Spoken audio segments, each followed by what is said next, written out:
ఒకవేళ మీ subscription renewal చేసుకోవాలనుకున్నా లేక order points purchase చేయాలనుకున్నా బిజినెస్ డాష్బోర్డ్ నుండి సులభంగా చేసుకోవచ్చు. సబ్స్క్రిప్షన్ రెన్యువల్ చేసుకోవాలనుకుంటే రీన్యూ పైన, ఆర్డర్ పాయింట్స్ పర్చేస్ చేయాలనుకుంటే పర్చేస్ పైన ట్యాప్ చేస్తే మనకు ఆప్షన్స్ కనిపిస్తాయి. అందులో మీకు కావలసిన ఆప్షన్ సెలెక్ట్ చేసుకుని ప్రొసీడ్ బటన్ పైన ట్యాప్ చేస్తే మీ ఫోన్లో ఉన్న యూపీఐ లిస్ట్ అంటే జీపే, ఫోన్ పే లేదా మీరు ఉపయోగిస్తున్న యూపీఐ పేమెంట్స్ యాప్స్ లిస్ట్ కనిపిస్తుంది.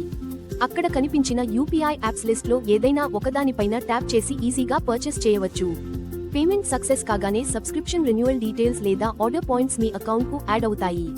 మీరు చేసిన ట్రాన్సాక్షన్ వివరాలు చూడాలి అనుకుంటే క్రింద ఉన్న ఇన్ఫో బటన్ పైన ట్యాప్ చేసి అందులో ఉన్న వ్యూ ట్రాన్సాక్షన్స్ బటన్ ను ట్యాప్ చేసి మీరు చేసిన ట్రాన్సాక్షన్స్ గురించిన వివరాలను తెలుసుకోవచ్చు. గో లోకల్ యాప్ ను రిఫర్ చేయడం ద్వారా కూడా ఆర్డర్ పాయింట్స్ పొందవచ్చు. మీరు ఎవరితోనైనా యాప్ డౌన్లోడ్ చేయించి రిజిస్ట్రేషన్ చేసేటప్పుడు రెఫరల్ కోడ్ అనే చోట మీ యొక్క రిజిస్టర్డ్ మొబైల్ నంబర్ ఎంటర్ చేయించండి. ఇలా మీరు కస్టమర్ ను రిజిస్టర్ చేయిస్తే 10 ఆర్డర్ పాయింట్స్, అలాగే బిజినెస్ రిజిస్టర్ చేయిస్తే 50 ఆర్డర్ పాయింట్స్ మీ అకౌంట్ కు యాడ్ అవుతాయి.